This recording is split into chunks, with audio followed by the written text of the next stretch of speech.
Nous recevons tout de suite Mathieu Drieul, responsable du trading action chez Day by Day. Bonjour Mathieu. Bonjour. Bonjour Mathieu. Alors comme vous êtes là toutes les semaines oui. et que vous nous donnez des recommandations toutes les semaines, on va revenir sur ce que vous nous avez dit la semaine dernière. Et la semaine dernière, vous nous avez parlé de deux valeurs qui sont Valorec et Alcatel. Alors, qu'est-ce qui s'est passé depuis la semaine dernière sur ces valeurs? Alors sur Alcatel, elle a été assez tricky, hein. Elle nous a fait quelque chose qui est particulièrement pénible, c'est-à-dire une invalidation avant de redémarrer. Bon, avec les mouvements volatiles qu'on a eu suite à la Banque nationale suisse qui a fait un petit peu des siennes, ça a généré beaucoup de vols et il y a eu énormément de stops qui ont été touchés. Sur le graphique, on voit qu'elle est donc effectivement qu'elle a enfoncé son support à 2,80, qu'elle allait faire un creux légèrement en dessous de 71 avant de redémarrer, et là vous voyez cette résistance descendante dont on attendait le franchissement pour confirmer le signal, et elle est maintenant franchie, donc dans l'absolu ça serait plutôt maintenant qu'il faudra intervenir. Je le rappelle Mathieu, là vous êtes sur un graphique en données horaires. Hein. Oui, une bougie égale 1 heure, oui. C'est en ce moment pour moi c'est l'horizon de trade, hein. On peut pas, plus compliqué de se projeter, on va dire vraiment très loin. Donc là c'est le bon timing pour entrer en position sur la valeur? Si on n'en a pas, oui, ça semble assez intéressant. Elle a franchi sa résistance descendante. Le stop, il se situe sous le dernier creux de marché, donc sous 2,74. Ce qui est intéressant de voir, c'est qu'elle recèle, si vous voulez, toujours le même potentiel haussier qu'on avait détecté. Ça a juste tardé un petit peu, on le voit ici, par la formation de ces mèches. Et l'objectif, ce serait quoi? 3,08, c'est une résistance majeure. Et puis ensuite, en termes de projection, on pourrait faire 3,18, quelque chose comme ça. La semaine dernière déjà vous aviez 3,08 comme objectif. Oui. Donc vous maintenez le même niveau d'objectif.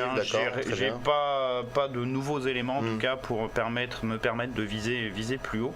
Le second titre, je crois que c'était Valorec. Valorec, ouais, tout à fait. Valorec qui a été une valeur assez mal orientée, lourdement sanctionnée l'année dernière, mais qui a peut-être été, vous aviez repéré un niveau de survente, peut-être survendu, et donc un potentiel rebond du titre. Oui, alors c'était une configuration vraiment de contre-tendance très notable. On voit ici cette très forte dynamique baissière. Le test du support à 18,50 dans le cadre ici d'une divergence haussière de MACD. C'est une figure d'indicateur qui permet régulièrement, on va dire, d'anticiper au moins un retournement local. Le franchissement de cette résistance descendante a donné lieu à ce mouvement haussier qui, vous le voyez sur le MACD 60 minutes, sature un petit peu. On pourrait donc revenir ici vers ce niveau-là, 19,70, c'est une ancienne résistance. Si effectivement on avait un rebond sur ce niveau, ancienne résistance qui devient support, implique une polarité qui implique une tendance, qui implique une poursuite de la reprise, grosso modo, vers 21,45. Donc grosso modo. Mais là c'est plutôt une tendance de court terme. Oui, c'est sur à moyen terme très baissier sur le titre. Ça va beaucoup en fait dépendre de quoi? D'une éventuelle remontée du pétrole. Donc si on arrive sur 19,70, on peut viser l'objectif à court terme de 21,45. Voilà, grosso modo, le stop il se balade légèrement en dessous de 19,70. On prend quelques points, quelques centimes de marge, et si on casse, on clôture sous 19,70. A priori, ça en sera fini de ce rebond technique. Alors ça, c'était pour vos recommandations donc de la semaine dernière. On verra du coup la semaine prochaine si ça a tenu. On va revenir maintenant sur d'autres valeurs que vous suivez régulièrement. Il y a souvent le secteur automobile dont vous nous parlez. Oui. Est-ce qu'il y a des configurations intéressantes? Eh bien, justement, ça a très nettement accéléré. Et j'en avais cité 3 notamment. Je crois que c'était Daimler, Volkswagen et Continental. Continental, vous le voyez, ça y est, on est vraiment à une encablure de la cible. C'était 193. Vous voyez, report de la taille du triangle. C'est quasiment testé. On a fait 192,50 au plus haut. Je ne suis pas à 50 centimes sur une cible comme ça. Donc effectivement, si vous en avez, on commence à être sur des zones d'allègement. Vous avez pour objectif 193. Voilà, 192,50 au plus haut ce matin. On va dire que c'est fait. Bon. Ouais, on va dire que c'est fait. Daimler, elle a aussi très nettement accéléré, vous le voyez, pullback sur le triangle, reprise de la tendance haussière. Là aussi maintenant on s'approche. Et là votre objectif également a été approché dépassé. Ce matin, c'était 79,10. On voit ce tout petit niveau intraday 74,60. Si on veut, on peut procéder en remontant son stop. On met son stop maintenant sous 74,60. Ça sécurise les gains.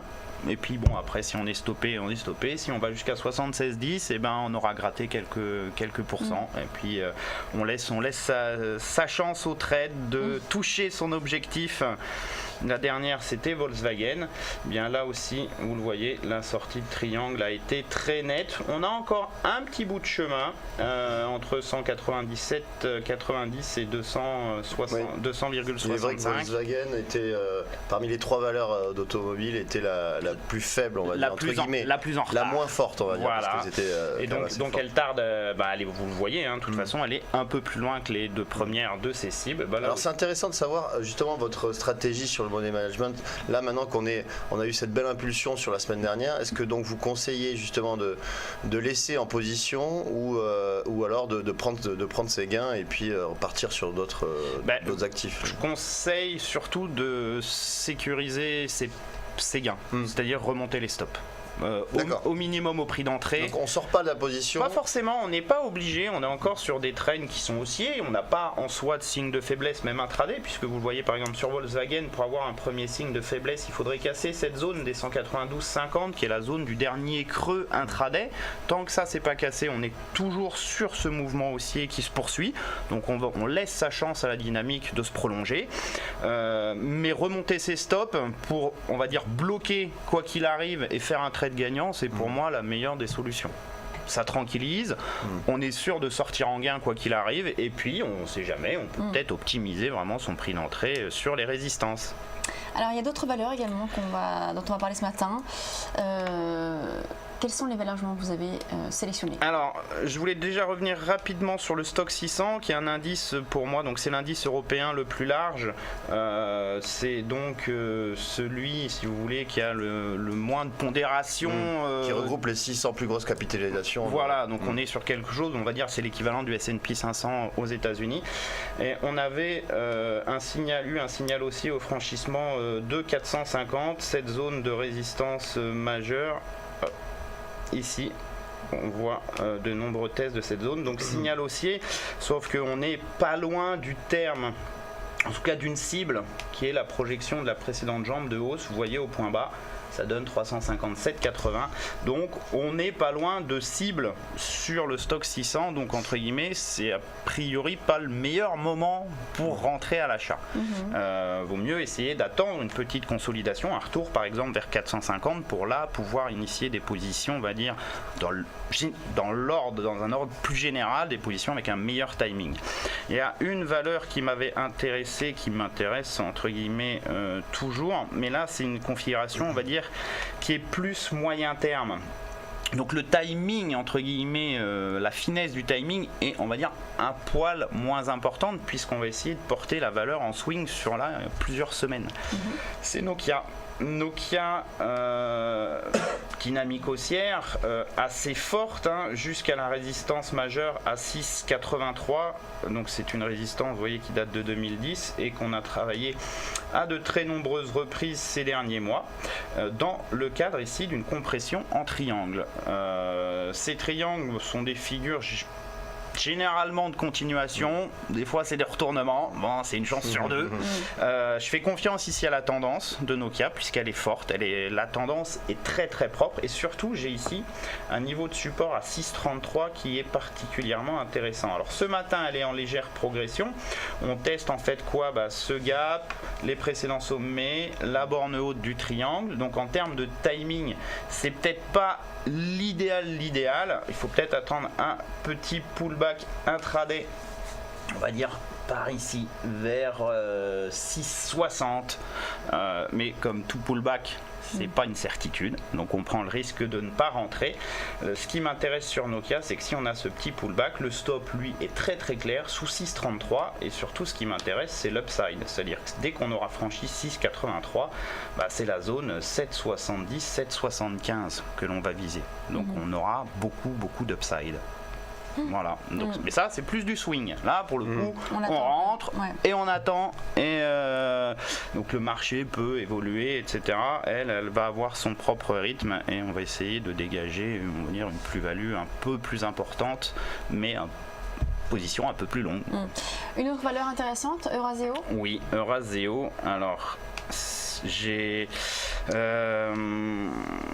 J'ai constaté en fait quoi sur les valeurs qu'en ce moment on a eu en tout cas énormément de configurations en triangle. Il y en a eu partout. Alors je rappelle juste que Razeo appartient au secteur financier. Oui, c'est un holding. Et holding financier et donc qui est une valeur assez forte du secteur. Même si le secteur a été maltraité depuis le début de l'année déjà par exemple et la fin de l'année dernière. Le secteur reste secteur service financier reste un secteur qui est quand même plutôt bien orienté, plutôt costaud.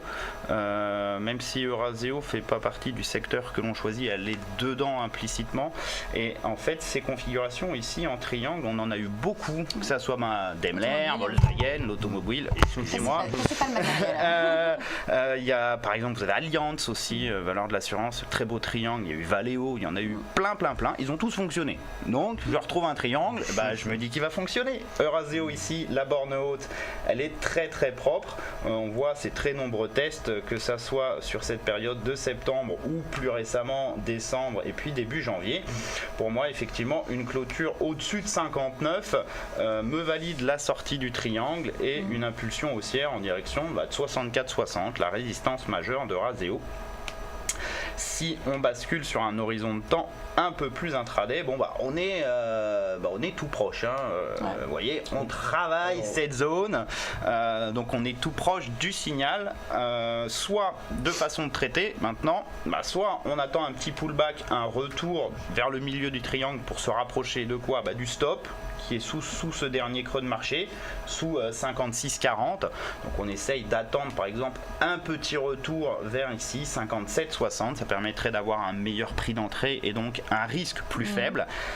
Soit on attend le franchissement de 59 en clôture pour avoir quoi ? Plus de probabilité, mais un risque un peu plus important, donc un ratio rendement-risque un peu plus dégradé. De toute façon, on n'a pas le choix. Soit c'est plus de proba, soit c'est moins de risque. Voilà, ça va dépendre ensuite du style de trading de l'investisseur qui préfère soit privilégier le ratio rendement-risque, soit privilégier la configuration, j'allais dire graphique, le signal plutôt, avec le dépassement du... Et vous feriez quoi alors ? Là-dessus, je vais la surveiller toute la journée.